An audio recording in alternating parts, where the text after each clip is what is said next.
जय हिंद दोस्तों। अभी हाल ही में इंडियन आर्मी और असम राइफल्स ने मणिपुर पुलिस के साथ मिलकर के मणिपुर में एक सर्च ऑपरेशन चलाया था। दोस्तों, इसमें सेना और मणिपुर पुलिस के जवानों को 29 हथियार और गोला बारूद बरामद हुए हैं। दोस्तों, पिछले 1.5 साल से अशांति में उलझे मणिपुर में ये मिलना स्वाभाविक है, लेकिन दोस्तों जिस आइटम ने सबको हैरान किया हुआ है पुलिस को सर्च ऑपरेशन में स्टारलिंक डिवाइस का मिलना। दोस्तों, स्टारलिंक इलोन मस्क की सैटेलाइट से इंटरनेट सेवा देने वाली कंपनी है, क्योंकि सीधा सैटेलाइट से आपके पास इंटरनेट पहुंचा देता है। हालांकि ये भारत में अभी लीगल नहीं है, फिर भी सर्च ऑपरेशन में सेना और पुलिस को स्टारलिंक डिवाइस का मिलना हैरान करने वाला है। दोस्तों, आज के इस वीडियो में हम जानेंगे कि इलोन मस्क का स्टारलिंक सैटेलाइट कैसे काम करता है, और जब भारत में यह अवैध है फिर भी घुसपैठिए कैसे इसका इस्तेमाल कर रहे हैं, और क्या यह भारत के लिए चिंता का विषय है। इन सभी मुद्दे पर बात करने का प्रयास करेंगे। दोस्तों, हम अखबार में दिए एक एडिटोरियल के माध्यम से इस विषय के बारे में जानेंगे। दोस्तों, सबसे पहले समझते हैं कि पूरा मामला क्या है और मणिपुर पुलिस को घुसपैठियों के पास से स्टारलिंक डिवाइस कैसे मिला।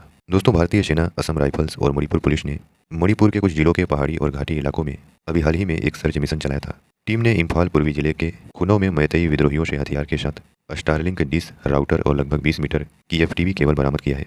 इसे इंटरनेट सैटेलाइट एंटीना और इंटरनेट सैटेलाइट राउटर भी कहा जाता है। दोस्तों, असम राइफल्स ने सोशल मीडिया प्लेटफॉर्म पर ये तस्वीरें शेयर किया है। इसमें आप देख सकते हैं कि एक सफेद रंग का चौकोर राउटर दिखाया गया है जिस पर स्टारलिंक का लोगो बना हुआ है, और तस्वीर में राउटर पर आरपीएफ पीएलए लिखा हुआ है। दोस्तों, पीएलए का मतलब पीपुल्स लिबरेशन आर्मी और आरपीएफ का मतलब रेवोल्यूशनरी पीपुल्स फ्रंट है। यह म्यांमार से संचालित होने वाला एक चरमपंथी ग्रुप है जिसे केंद्रीय गृह मंत्रालय ने बैन किया हुआ है। यह ग्रुप मणिपुर को भारत से अलग करने की वकालत करता है। दोस्तों, अब आइए जानते हैं स्टारलिंक डिवाइस है क्या और यह नॉर्मल इंटरनेट सर्विस से कैसे अलग है। दोस्तों, इलोन मस्क की कंपनी स्पेस एक्स ने वर्ष 2019 में स्टारलिंक सैटेलाइट प्रोजेक्ट लॉन्च किया था। यह एक लो अर्थ ऑर्बिट सैटेलाइट है जो दूर दराज के इलाकों में इंटरनेट की सुविधा मुहैया कराती है। अगर हम आसान भाषा में समझें तो यह सैटेलाइट गाँव, पहाड़ी इलाकों या समुद्री क्षेत्रों में भी इंटरनेट की सुविधा पहुंचाता है। आमतौर पर इन जगहों पर ब्रॉडबैंड या केबल के माध्यम से इंटरनेट की सुविधा पहुंचाना कठिन होता है। ऐसे में इन दुर्गम क्षेत्रों में सैटेलाइट के माध्यम से इंटरनेट की सुविधा आसानी से पहुंचाई जाती है। दोस्तों, अगर हम नॉर्मल इंटरनेट सर्विस की बात करें तो इसके लिए मोबाइल इंटरनेट या ब्रॉडबैंड सर्विस सेल्यूलर टावर पर डिपेंड होते हैं। इसके लिए जगह जगह पर इंफ्रास्ट्रक्चर बनाना पड़ता है। इसमें सभी इंटरनेट सर्विसेज के लिए कवरेज एरिया सीमित होता है और यह सभी जगह कवरेज नहीं दे पाता है। वहीं नॉर्मल इंटरनेट सर्विस खराब मौसम, लो फ्रिक्वेंसी या वीक कनेक्टिविटी जैसी कई वजहों से रुक जाता है। इसके वजह सैटेलाइट से इंटरनेट की सर्विस स्टारलिंक कैसे देती है, आइए जानते हैं। दोस्तों, स्टारलिंक का इंटरनेट इस्तेमाल करने के लिए सिर्फ एक किट की जरूरत होती है जो सीधे सैटेलाइट से भेजे गए रेडियो बीम से कनेक्ट होती है और इंटरनेट सर्विस प्रोवाइड कराती है। स्टारलिंक की कनेक्टिविटी हर जगह है, यानी पूरी पृथ्वी पर। भारत में इसके रेडियो बीम ऑन करने पर हर जगह इसकी सुविधा मिल सकती है। इसके अलावा स्टारलिंक डिवाइस पर खराब मौसम या लो फ्रिक्वेंसी का कोई फर्क नहीं पड़ता है। इससे हमेशा इंटरनेट चलता रहेगा। दोस्तों, अगला सवाल यह है कि भारत में जब स्टारलिंक लीगल नहीं है तो फिर घुसपैठिए कैसे इसका इस्तेमाल कर रहे हैं। तो दोस्तों, इसका जवाब देते हुए अखबार लिखता है कि देश में किसी भी कंपनी को सैटेलाइट से इंटरनेट सुविधा देने के लिए global personal communication by satellite licence लेना होता है। स्टारलिंक को अभी यह लाइसेंस नहीं मिला है। लाइसेंस में देरी की एक वजह भारत सरकार को सुरक्षा की चिंता भी है। सरकार का मानना है कि बिना लाइसेंस के ऐसे विदेशी गैजेट्स देश की सुरक्षा के लिए खतरा बन सकते हैं।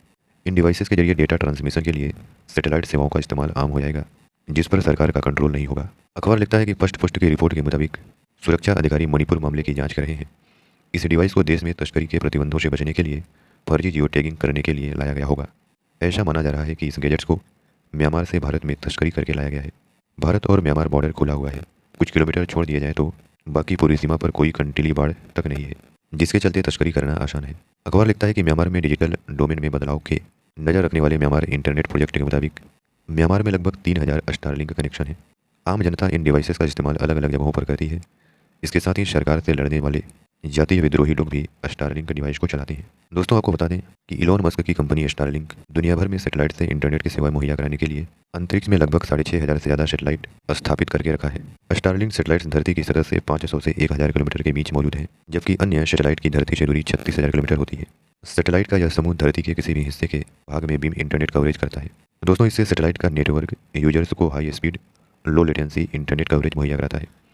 लेटेंसी का मतलब उस समय से होता है जो डेटा को एक पॉइंट से दूसरे तक पहुंचाने में लगता है। दोस्तों, यह सैटेलाइट औसत से 4 गुना ज़्यादा तेज इंटरनेट स्पीड दे सकता है, और यदि आपको स्टारलिंक की सैटेलाइट इंटरनेट सर्विस को इस्तेमाल करना है तो इसके लिए एक किट दी जाती है जिससे आप सैटेलाइट इंटरनेट सर्विस का इस्तेमाल कर सकते हैं।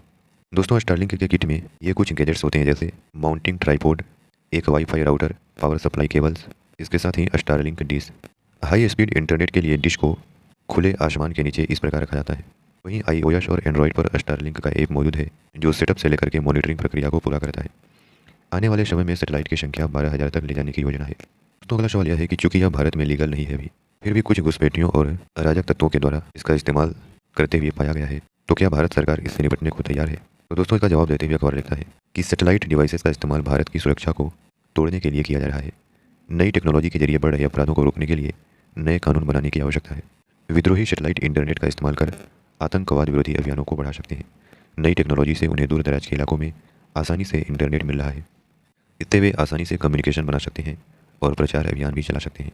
अखबार लिखता है कि भारत में साइबर अपराध और इलेक्ट्रॉनिक कॉमर्स से निपटने के लिए आईटी एक्ट यानी सूचना प्रौद्योगिकी अधिनियम वर्ष 2000 में जो लाया गया था वह है। इस कानून के तहत साइबर वॉर और साइबर आतंकवाद से जुड़े मामलों में उम्र कैद हो सकती है। दूसरे मामलों में 3 साल की जेल या जुर्माना या दोनों हो सकते हैं। दोस्तों अखबार आगे लिखता है कि भारत सरकार को इस ओर ध्यान देने की जरूरत है। देश में साइबर सिक्योरिटी कैपेबिलिटी को बढ़ाना चाहिए। इस तरह के डिवाइसेस के लिए लाइसेंस प्रक्रिया को सख्त करने की जरूरत है।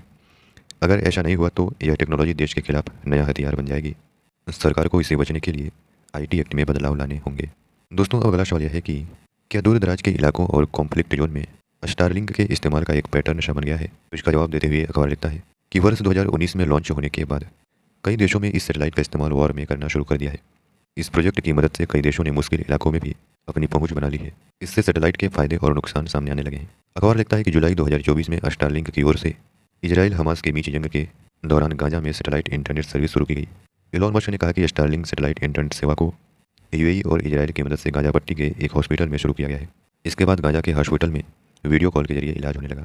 आगे खबर लिखता है कि जुलाई 2024 में साउथ सूडान के राष्ट्रीय संचार प्राधिकरण ने स्टारलिंक को इंटरनेट सर्विस के लिए लाइसेंस दे दिया, जिसके बाद वहाँ के दूर दराज इलाकों में भी इंटरनेट की सेवा पहुँचने लगी। इससे पहले साउथ सूडान की कनेक्टिविटी दर दुनिया में सबसे कम थी। फरवरी 2022 में यूक्रेन के डिप्टी पीएम ने इलॉन मस्क से स्टारलिंक इंटरनेट सर्विस की मांग की थी कि रूस यूक्रेन युद्ध की वजह से यूक्रेन में इंटरनेट की सर्विस प्रभावित हुई थी। तो यूक्रेन के डिप्टी पीएम की मांग पर इलॉन मस्क ने यूक्रेन में स्टारलिंक की इंटरनेट सेवा शुरू कर दी। और एक रिपोर्ट के मुताबिक स्टारलिंक सैटेलाइट की मदद से यूक्रेन की सेना ने रूसी टैंकों और ठिकानों पर ड्रोन से हमले किए। दोस्तों अब अगला सवाल यह है कि इसके अवैध इस्तेमाल पर इलॉन मस्क क्या सोचते हैं और क्या उन्हें बिना लगाम की पावर मिल गई है? तो इस पर अखबार लिखता है कि इलॉन मस्क ने मणिपुर में स्टारलिंक डिवाइस मिलने की बात को नकार दिया है। उन्होंने ट्वीट करके कहा कि यह गलत है। भारत में स्टारलिंक सैटेलाइट की बीम्स को बंद कर दिया गया है। दोस्तों आगे अखबार लिखता है कि अगस्त 2024 में ब्राजील ने इलॉन मस्क के सोशल मीडिया प्लेटफॉर्म एक्स को फर्जी खबरें फैलाने की वजह से बैन कर दिया गया था। इसके बाद मस्क की इंटरनेट सर्विस को भी एक्सेस देने से मना कर दिया था। नतीजतन अक्टूबर 2024 में इलॉन मस्क ने स्टारलिंक सैटेलाइट के जरिए ब्राजील पर हमला करने का ऐलान कर दिया। इलॉन मस्क ने कहा कि स्टारलिंक सैटेलाइट ब्राजील के उन इलाकों तक पहुंच सकता है जहां खुद ब्राजील की सेना को पहुंचने में मुश्किलों का सामना करना पड़ता है। हालांकि मस्क ने अपने युद्ध की बात को वापस लेते हुए ब्राजील के कोर्ट से समझौता कर लिया था। दोस्तों विशेषज्ञ बताते हैं कि दुनिया के सबसे अमीर आदमी के पास बेलगाम पावर होना बेहद खतरनाक साबित हो सकता है। इस पावर का इस्तेमाल दूसरे राष्ट्रों के खिलाफ किया जा सकता है। इसके लिए सभी देशों की सरकारों को गंभीरता से सोचने की आवश्यकता है। तो दोस्तों इस प्रकार आज के इस वीडियो में हम स्टारलिंक की सैटेलाइट इंटरनेट सर्विस के बारे में जानने की कोशिश की तथा इसके साथ ही इसके क्या फायदे हो सकते हैं, इन वजहों से यह देशों के लिए चिंता का कारण बन सकता है। तो आशा करते हैं कि आज के इस वीडियो के माध्यम से आपको काफ़ी कुछ जानने को मिला होगा। धन्यवाद।